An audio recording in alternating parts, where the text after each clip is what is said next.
Hashiri Hashiriya. Sumayin niyo ang kapayapaan. Hashiri Hashiri. Ali Haliya. Ang mga bagay na mabubuti, Hashiri Hashiri. naway hindi ninyo nakakaligtaan Ali Haliya Shuni. sa inyong araw-araw na pamumuhay, Ali Haliya Shuni. higit sa inyong pagkain. Hashiri Hashiri. Dahil ako ang banal na Espiritu Ali Santo, Haliya Shuni. na laging gagabay at mangunguna Ali Haliya Shuni. sa bawat Hashiri. araw Ali Haliya. ang inyong gaganapin mga tungkulin. Hashiri Hashiri. Mga bagay Ali na Haliya. nararapat ninyong Hashiri pahalagahan Hashiri. sa gawain Ali ng Haliya. Diyos. Ali Ito'y Haliya. aking ipapaalala.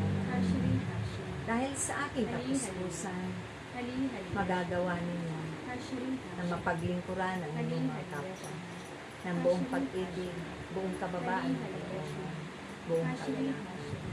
Hindi nyo mararamdaman ang pagod at ang mga panghihinawa upang sila ay unawain, ibigin, at pahalagahan ang kanilang mga kakulangan. At kayo ang magpupuno nito. Ganun din ang kanilang mga mumunting kamalian at pagkukulang, kasalanan. Ito'y inyong pagpapatawarin dahil pinununan ng pag-ibig ng Diyos ang inyong mga puso at puso. Siya ang nananahandyan dahil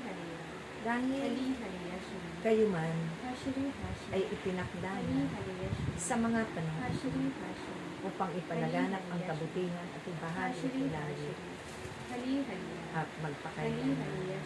Kung kaya't aking mga anak, huwag ninyong katakutan ng mga nakatakda, mga iba't ibang trahedya, mga iba't ibang pagsubok at salot, apahintulutan ng Diyos.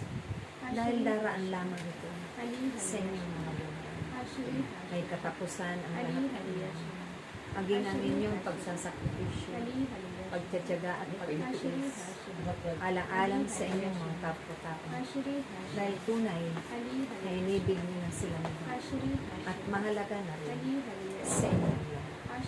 Kung kaya't sa inyong pagkakaisa, lagi sa pananalangin, sa paghingi ng kapayapaan, paghingi ng mabubuting bagay sa Diyos na makapangyarihan sa inyo. Ito'y huwag ninyong kainipan ang kanyang mga katugunan o kasagutan. Darating at darating sa tamang panahon at pagkakataon. Dahil siya ang nakakabatid ng lahat upang ito'y makamtan ang bawat nilalang na sa sanglibutan ito. Inggit kayo ng kanyang mga tagapagluto. Kaya't magtanim kayo ng kabutihan upang pagdating ng takdang panahon, aanunin ninyo ay kabutihan.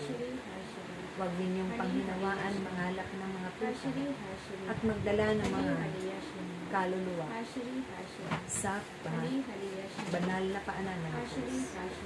Ito ang magiging daan upang mas marami pa na makilala ang Diyos na makapangyarihan sa iyo, upang mas marami pang magpupuri sa Kanya, sasamba kayong lahat na may pagkakaisa at buong kababaan ng buhay.